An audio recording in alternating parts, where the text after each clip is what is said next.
you make something different called Amati or Amati Max, and you're calling it nootropic caffeine. And it's made from Guayusa. Right. Can you tell me about Guayusa? Sure. Yeah. So this is pretty exciting because our company, Applied Foods, we've spent a lot of time just researching all these plant-based compounds that contain caffeine. And we started in coffee, we merged into tea, when we understood the benefits of caffeine, like you were mentioning, and the synergistic pairing between that and polyphenols. And we came across this plant, the Guayusa plant, when we were, kind of looking through all the different plant species that have caffeine in them, right? And actually, there's only a few, and one of them is the ilex species Guayusa. And so we went down to Ecuador and we met with a tribal team. It was the Quechua tribes. And we were kind of just noticing how they were using this Guayusa, and they were telling stories about, and it's an indigenous group down there in Archidona. So it's in the western. You said these are the Quechuan people from Ecuador? Yep. Okay, got it. And it was pretty amazing just to hear their stories and how they integrated it into everyday life.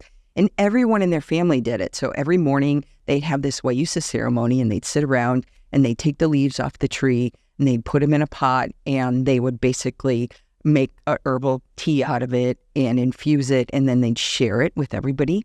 And that was a way for them to connect with each other as a family, but also to gain energy and health for the day. So it's a really, really important medicinal plant for them. And they would actually probably say it's the most important medicinal plant that they have. And so we said, okay, we're onto something here. These people have been using it. It's actually been dated back to the 16th century, but they've been using it forever. And they understand not just its mental acuity and cognitive performance, but that it can actually control and manage that energy in a really nice way. It's fascinating to go down to Peru and Ecuador, and because certainly there's yerba mate, and Guayusa is a relative of that, right? Yep. And then there's also mate de coca, which is basically tea made out of coca leaves, which helps with altitude sickness and performance. And when you go around the world, it turns out there are DMT-containing plants on every continent except maybe, I think, the Arctic, although maybe they're there too. And there are caffeinated plants on almost every continent as well. And for some reason, humans have figured out those two things. And if you're new to the show, DMT is a potent psychedelic that your brain forms on birth and death, and probably a few other times, like during breath work, or you can just take it as a drug or in ayahuasca. So we're seeking these transcendent states, and we're seeking these high performance states. And those are both inside the biohacking movement. But these performance states, it's like, okay, these guys use chocolate, these guys use Guayusa, these guys over in Africa are using coffee, but we're all seeking this same basic effect, right? What's different between yerba mate versus the Amati Guayusa extract that you make, or just regular caffeine? Yeah, that's a great question. So one of the things that we did very early on when we started looking at Guayusa is we wanted to understand its pharmacokinetics, right? So is it any different than the way you metabolize caffeine? Is it any different than the way you metabolize coffee caffeine, for example? So we commissioned a pharmacokinetic study, and we noticed that the absorption of caffeine was the same, independent of the source of caffeine. And that even included synthetic caffeine.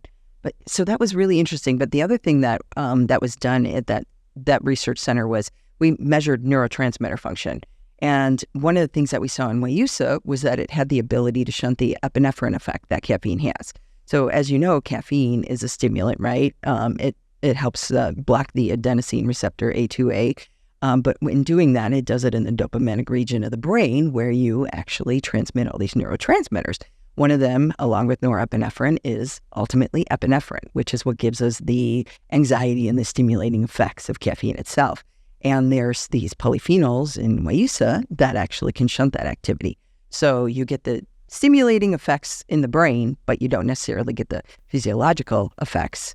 And does the stimulation go from norepinephrine, or is it coming from some other thing? Yeah, so we don't clearly understand the research behind it, aside from the fact that we can measure things like epinephrine, and we know that it's basically reducing the level of epinephrine. Is it reducing it compared to synthetic caffeine, Yes. or is it reducing compared to baseline? No. Okay. Relative to caffeine itself. All right. So you're getting a stimulant hit, but it's one that's less reliant on adrenaline, which is epinephrine. Right. Okay. Right. Interesting. Yeah, but you see all the other, so the serotonin and the dopamine, so all those other hormones still go up, right? Interesting. All right. That makes a lot of sense.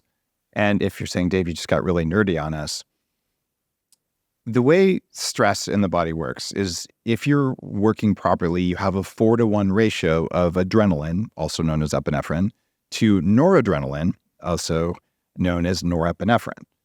And when you get stressed or burned out, the ratio goes heavy on adrenaline and light on noradrenaline. And I know this because in my mid-20s, when I was 300 pounds and burned out and had all sorts of stuff going on, I had a blood test. And they're still unusual, but it was very unusual back then. My ratio was 45-to-1, and it should be 4-to-1. In other words, I was entirely depleted of norepinephrine, and my adrenaline was way through the roof. Why? Emotional stress, physiological stress, mold toxins, adrenal dysfunction, methylation issues, like all the stuff that's now known in biohacking. I just got to have the whole deck of cards all at once. And you felt that, right? Oh, good. You feel like crap. Yeah. And so being able to manage either less adrenaline, and adrenaline's not bad for you. It actually feels Absolutely really good. Not, right. Right. But to make sure you have enough noradrenaline to balance it out is really important. And there's a variety of supplements that can help with that. But if you're someone who gets just tweaked on regular caffeine from any source, maybe this Amity extract, because it has a different effect, might be something that you could consider.